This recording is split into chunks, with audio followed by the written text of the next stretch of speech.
Salut à tous, j'espère que vous allez bien. On se retrouve aujourd'hui avec une nouvelle vidéo. Aujourd'hui quelque chose de un petit peu différent parce que c'est pas un débrief sprint. On va faire un point d'ensemble sur la mi-saison. Alors oui, la mi-saison est passée depuis quelques courses. On a fait 8 meetings sur les 13 de prévus parce que Imola est annulé. Donc on a 13 meetings au lieu de 14. On va faire un tour d'ensemble équipe par équipe et pilote par pilote. Savoir où ils en sont dans cette saison.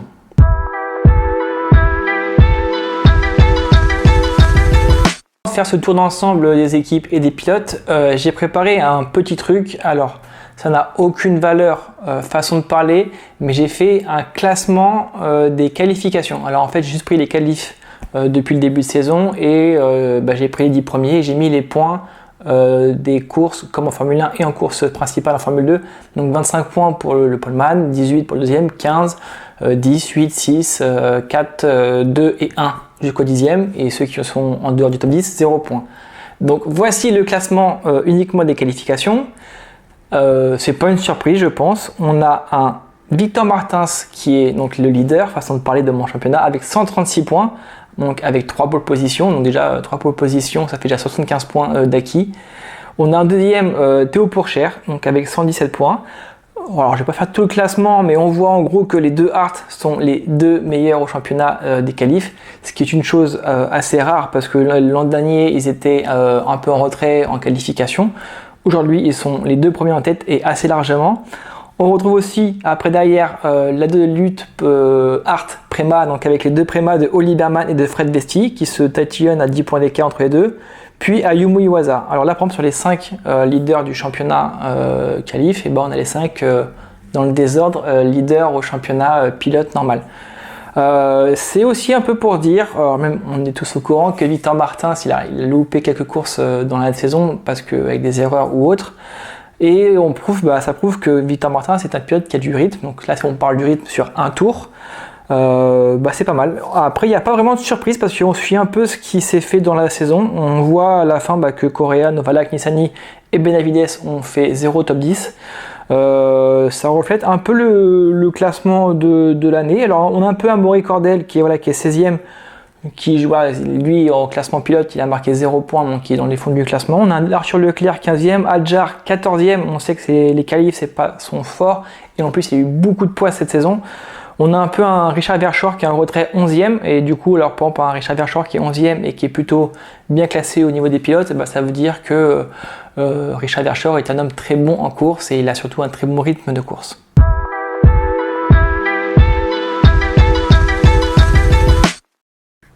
Pour ce débrief de mi-saison, en fait, j'ai pris le classement par équipe, donc pas à la fin. Donc on va commencer par PHM. Et la fin, alors il y a une petite subtilité pour la fin, on verra. Mais voilà. En tout cas, on commence par PHM Racing. Nouvelle équipe cette saison. On va pas débriefer 100 ans là-dessus parce que je préfère m'attarder sur des choses où on peut s'attarder. Benavides, son meilleur résultat est une P11 à Monaco en course sprint. Sinon, sa moyenne, alors j'ai fait un classement pilote par pilote des moyennes par pilote, donc selon leur classement toute la saison. Il est 15,5, c'est sa place moyenne en course cette saison. C'est un mauvais bilan, c'est mauvais. Voilà. Et, après, on va pas critiquer les mauvais pilotes. Voilà, il est là, il essaye. On espère que s'il n'est pas très bon, qu'il ne fasse pas 5 ans comme d'autres pilotes. Mais voilà, c'est pas un bon bilan et c'est 0 points pour PHM. Parce que lui il ramène 0 points. Et on a aussi son coéquipier Roy Nissany qui dispute sa 5e saison en Formule 2. Il a une moyenne de place de 13,5. Pour une 5e saison, c'est mauvais. Voilà, il n'a pas du tout le rythme. La voiture n'a pas le rythme. La voiture ne se développe pas. Alors, même si on ne développe pas une voiture Formule 2, on essaie d'accompagner les réglages. Et malheureusement, c'est un 0 pointé pour PHM. Ce qui est marrant, façon de parler, c'est que Nissany a fait quelques P10 et quelques P9, mais en course sprint. Et du coup, ça ne marque pas de points parce qu'en course sprint, seuls les 8 premiers marquent des points. Prochaine équipe, on a Trident. L'équipe italienne est 10e au championnat des équipes. On a un Clément Novalak qui n'a que seulement 2 points. Alors on sait qu'il a perdu son podium en Autriche. Alors voilà, voiture pas réglementaire, donc c'est normal. Seulement 2 points, sa moyenne de place est 14,20, donc il est souvent classé donc vers la 14e place en course. C'est pas bon, le bilan n'est pas bon pour un pilote qui était très constant en course l'an passé, cette année on ne retrouve pas de niveau, on ne voit pas qu'il élève sa trident. Malheureusement le bilan n'est pas bon pour Clément, on espère qu'il va essayer un jour de refaire une performance comme il a pu faire en sprint en Autriche, mais là pour le moment c'est pas du tout ça pour lui, sachant que son coéquipier Romain Stanek a mis déjà lui 11 points. Donc je rappelle Clément n'a mis que 2 et Stanek en a mis 11. Il est 3 fois plus dans les points que Clément Novalak parce qu'il met 3 fois des points. Et sa place moyenne pour Romain Stanek est de 12,5. Alors c'est pas mal entre guillemets comparé à Clément. Je pense que Stanek on devrait plus l'attendre l'an prochain s'il change d'équipe ou s'il sera encore là en Formule 2. Autre équipe devant Trident, High-Tech. On commence avec Isaac Hadjar. Alors le bilan global, on va dire, je mets un peu le curseur un peu haut. Le bilan n'est pas bon parce que Isaac, en fait, il est 16e au championnat. Alors moi, pour l'instant, je regarde que championnat. On sait ce qu'il vaut, on sait qu'il a fait de très bonnes courses, on sait qu'il marque souvent des points, on sait qu'il a eu souvent la poisse par mécanique ou parce que l'équipe a foiré son arrêt au stand, par exemple. Mais voilà, il a quand même mis 28 points. Sa moyenne de place en course, c'est 11,07. Alors c'est pas mal en vrai, c'est pas mal dans l'ensemble en vrai. On sait qu'il y a du rythme et que Isaac est un très bon pilote, même s'il est jeune. Ça manque de régularité. Il a fait quand même 6 fois dans les points cette saison. Donc sur les 16 courses qu'on a eues depuis le début de saison. Il a fait un podium. Alors on peut dire que c'est pas bon, mais on peut dire aussi que c'est bon parce qu'on voit son niveau, on n'est pas bête, on n'est pas dupe. Mais on a aussi face à lui un Jack Crawford. Alors là, pour le coup, ses résultats m'étonnent un petit peu. Alors, il ne fait pas beaucoup de résultats dans les points, mais en tout cas, sa place moyenne est 8,61. Donc, c'est plutôt un très bon résultat. Je mettrai sur mon Twitter, par exemple, tout le classement entier pour que vous voyez vraiment la hiérarchie dans ce classement. Il a fait une victoire et 3 autres podiums, ce qui fait déjà 4 podiums pour lui face à un seul pour Isaac. Il est 13e avec 39 points et sur les 16 courses qu'on a eues, il a quand même terminé 8 fois dans les points. Donc c'est-à-dire 50% de ses courses sont dans les points, sachant que Jack Crawford n'est pas très bon en qualification et je pense que son bilan est plutôt bon dans l'ensemble. Maintenant on espère que High-Tech va rehausser un peu son rythme parce que on aimerait bien voir des Crawford et surtout Hadjar un peu plus devant. L'équipe juste devant High-Tech au championnat, c'est Virtuosi. Pour l'ensemble, le bilan de Virtuosi n'est pas bon. Ça commence à aller mieux. On va commencer par Amaury Cordel. Sa moyenne de place sur la grille, c'est lui le dernier, avec une moyenne à 16,38. Donc le bilan est clairement mauvais. Deuxième saison, on pensait que ça pouvait être pas mal. Moi, le premier, j'avais dit que attention à lui chez Virtuosi, ça peut être pas trop mal. Je pensais qu'il allait faire comme ce que fait Jack Crawford cette année, par exemple, avec des top 10 en qualif et des fois des pôles en grille inversée. Alors il l'a fait, on l'a vu à Barcelone malheureusement. Cette année c'est un 0 pointé, donc son bilan est clairement mauvais, sachant que face à lui on a un Jacques Douane, où j'ai un bilan mitigé avec lui parce que la voiture n'est pas bonne, mais il a une moyenne de place à 7,23, c'est pas mal du tout. Il est quasiment dans les points à chaque course depuis Monaco. Il a fait que 2 podiums. Alors s'il a fait 2 podiums c'est bien, mais c'est pas suffisant, sachant que Jacques Douane, on s'attendait à ce qu'il soit devant avec un Vesti ou avec un Théo Pourchaire pour se battre pour le titre. Mais il n'a aucune victoire, il a aussi surtout aucune pole position. J'étais le premier à dire que attention, allait gagner le plus de pôles cette année. Pour l'instant c'est un 0 pointé, mais attention parce que depuis Monaco il est dans les points à chaque course et ça va de mieux en mieux pour Virtuosi. On enchaîne avec Campos. Alors Campos, c'est un bilan aussi assez mitigé.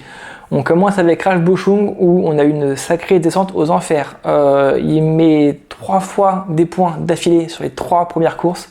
Il fait un superbe week-end à Bahreïn où il fait 2 podiums. Sa première victoire en Formule 2 après 96 courses.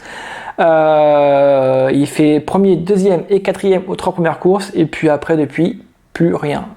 C'est même pas 11e, 12e ou 9 ou 10 en course sprint. C'est mauvais, son meilleur résultat est une 14e place depuis l'Arabie Saoudite. C'est pas top, sa moyenne de place est à 13,27, c'est pas bon du tout, on attendait beaucoup mieux, sachant que là, il a fait plusieurs saisons en Formule 2, il a commencé à faire pas mal de bons résultats l'an passé, puis on s'est dit au début d'année que je pense pas que c'est un concurrent au titre, mais voilà, on pensait qu'il allait titiller un peu les plus grands, puis malheureusement c'est une descente aux enfers pour lui, on espère En tout cas, rien de grave pour le pilote suisse. Son coéquipier, alors lui, c'est une belle surprise, même s'il a attention à son rythme, c'est Kouchmaini.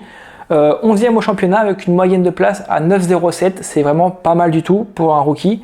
8 fois dans les points, donc comme Crawford, 50% de ses courses terminent dans les points. On a ensuite un seul podium pour lui, et par contre depuis Monaco, lui contrairement à Jacques Douane, il n'est plus dans les points. Monaco, Espagne, Autriche, Grande-Bretagne, 0 points pour lui, donc il commence à descendre au classement. Malheureusement il n'a pas eu de chance le week-end dernier à Silverstone, mais attention à Maini à pas trop descendre dans le classement. On remonte au classement avec Van Amersfoort Racing, donc l'équipe VAR, l'équipe néerlandaise qui est en Formule 2 depuis sa deuxième saison. On commence avec Correa, son bilan est clairement bof, même voire mauvais malheureusement.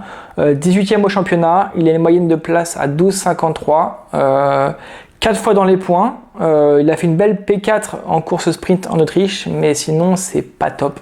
Alors, il y a eu ce qui s'est passé, je sais pas s'il a à 100% de sa forme physique, mais malheureusement le bilan n'est pas bon. Après, je l'avais déjà dit en début de saison, pour lui, toutes les courses qu'il fait, c'est que du plus, donc voilà. Moi personnellement, je n'en tiens pas compte, même si son coéquipier Richard Verschoor m'épate. Richard Verschoor est un pilote que j'aime bien, j'aime beaucoup, je pense qu'il est très bon. Sa 3e saison en Formule 2 comme un Théo Pourchaire par exemple. Il fait un bon bilan pour l'instant, il est 6e avec 75 points. Alors c'est vrai, il a gagné une course en Autriche, donc il a pris 25 points d'un coup, mais il faut les gagner. Il a une moyenne de place à 8,54, c'est vraiment pas mal.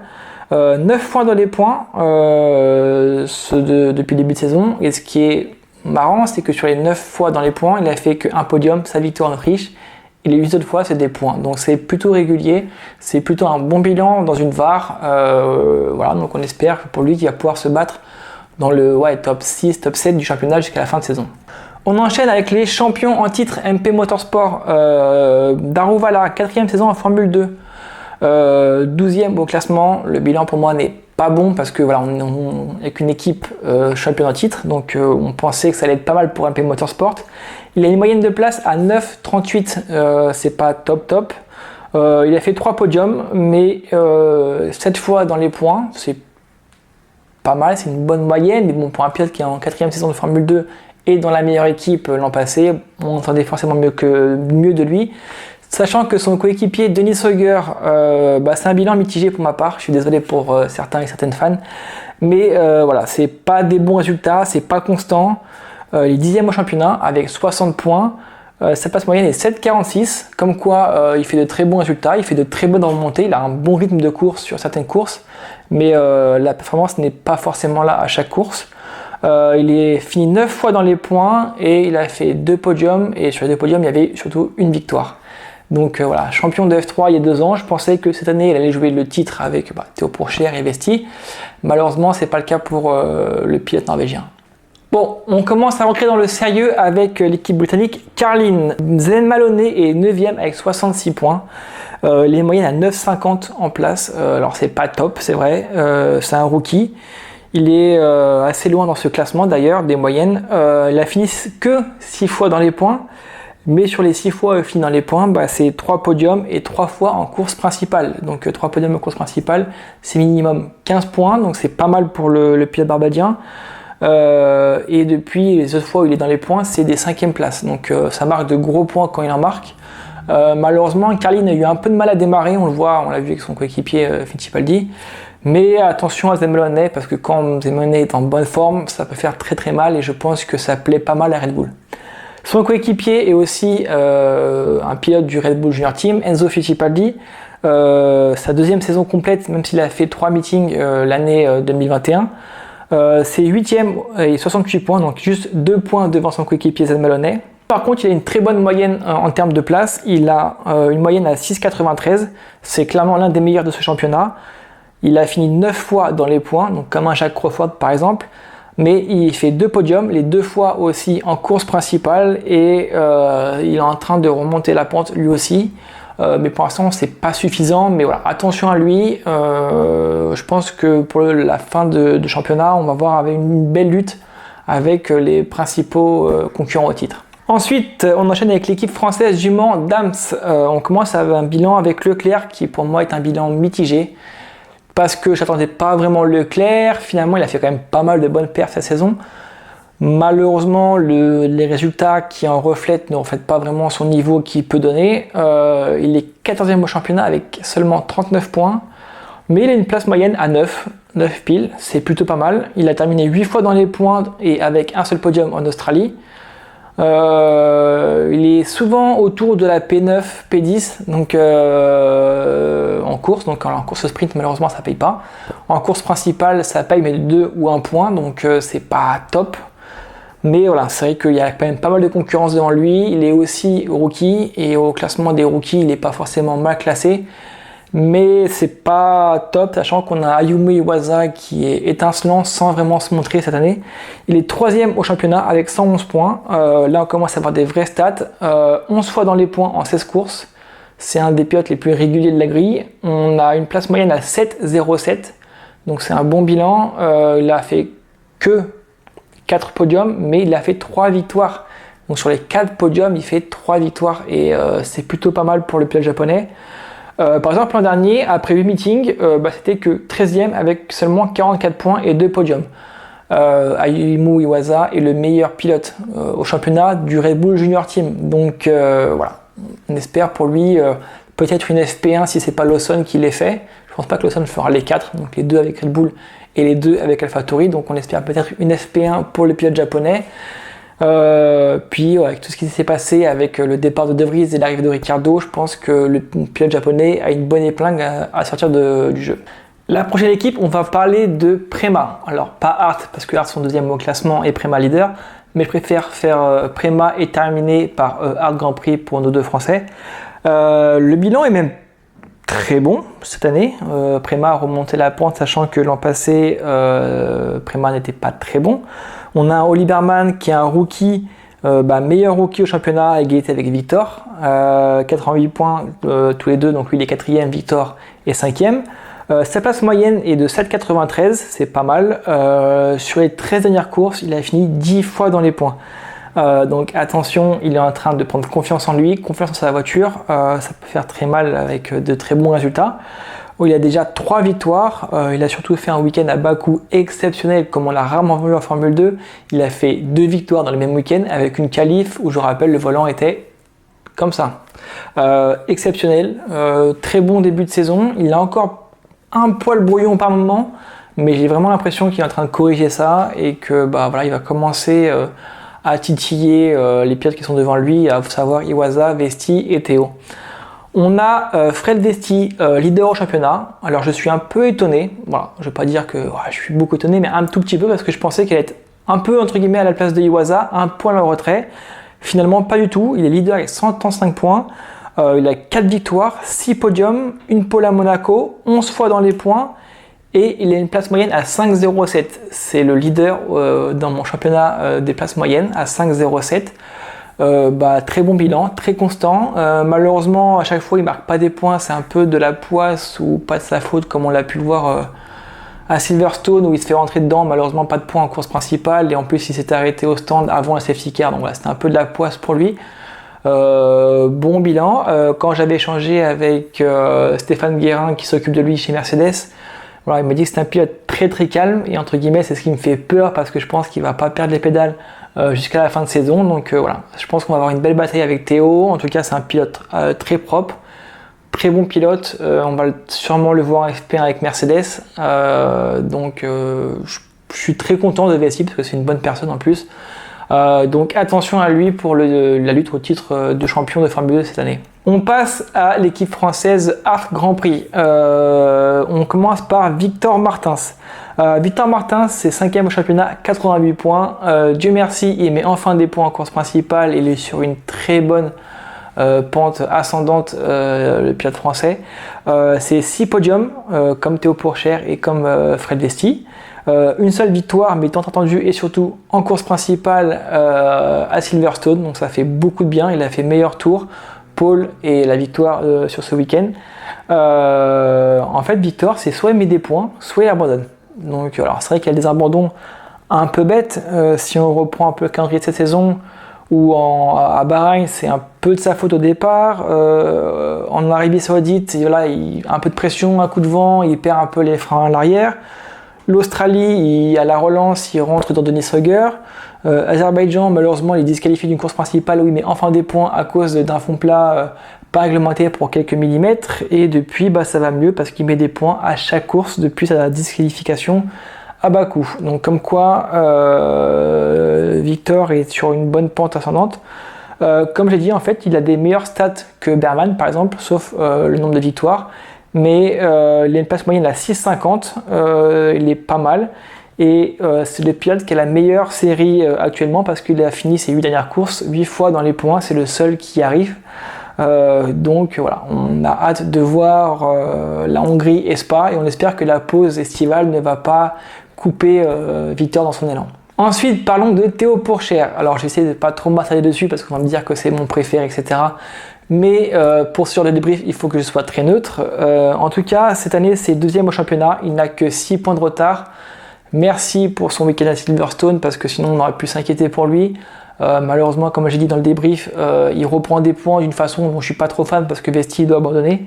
Mais bon, c'est le jeu, c'est les courses de sport automobile. Il a fini 11 fois dans les points. Il a une place moyenne à 5,38, donc juste derrière Vesti. Ce sont les deux seuls qui sont à une place moyenne à 5. Tous les autres sont à 7 au mieux. L'an passé, Théo, après 8 meetings, donc après le meeting qu'on a eu à Spielberg aussi l'an passé et avant d'enchaîner les Grands Prix de France, Hongrie et Spa, il était 3e au championnat derrière Drugovich, Sargent avec 114 points. Par contre, il avait déjà 2 victoires. Cette année, il n'en a qu'une seule, mais en tout cas, il a 114 points là maintenant et il en a 129 aujourd'hui. L'an dernier, c'est un peu sur la deuxième partie de saison où il a un peu lâché, donc on espère cette année qu'il va se battre jusqu'au bout. Je suis pas trop inquiet pour lui. On espère que voilà, la mécanique elle est là, la voiture elle est là, l'équipe elle est là, Théo il est présent. Maintenant on espère de la régularité comme il est en train de montrer actuellement. Et ça devrait bien se passer pour lui. Et il faut juste qu'il se concentre plus sur lui que sur Vesti. Voilà, on a fait un petit tour d'horizon de tous les pilotes de cette saison 2023 de Formule 2. J'espère ne pas avoir été trop vite ou parler de choses qui ne sont pas trop intéressantes. On a une très bonne saison, on a un très bon plateau, on a vraiment deux équipes devant avec Prema et Hart. Il faudra compter sur eux sur toutes les courses jusqu'à la fin de saison. Attention aux Carlin et à la Dams de Iwasa parce qu'il y a aussi pas mal d'enjeux pour eux parce qu'ils sont du Red Bull Junior Team. On a un Isaac Adjar qu'il faut surveiller parce que lui aussi il a beaucoup d'enjeux à aller chercher. Mais voilà, il nous reste 5 meetings, il nous en reste 4 qui vont arriver très vite. Après on aura une pause de 2 mois et demi où ça va être très long, mais voilà, on a une bonne saison, on a de très bons pilotes français, même si pour Clément Novalak c'est un peu plus compliqué, et aussi un peu Isaac Adjar, mais voilà, on espère pour eux qu'il va y avoir des FP1 qui vont arriver, même pour tous les pilotes de Formule 2, ça va être compliqué de placer des FP1 en dehors des courses de Formule 2, parce qu'entre le Japon, Singapour ou les courses sprint, on va forcément avoir des pilotes qui vont faire des FP1 et aussi leur week-end de Formule 2. En tout cas, merci beaucoup. Dites-moi en commentaire ce que vous pensez d'un pilote, savoir si vous êtes d'accord avec moi ou contre moi, si vous voulez qu'on échange sur un pilote. Dites-moi ce que vous attendez sur la fin de saison, si c'est Vesti qui va être champion ou est-ce que par exemple un Victor Martins peut remonter sur Théo Pourchaire. Voilà, dites-moi tout ce que vous voulez en commentaire, je vous répondrai à tous. Merci beaucoup pour le soutien. Puis on se retrouve pour le prochain meeting qui sera en Hongrie. À bientôt. Ciao.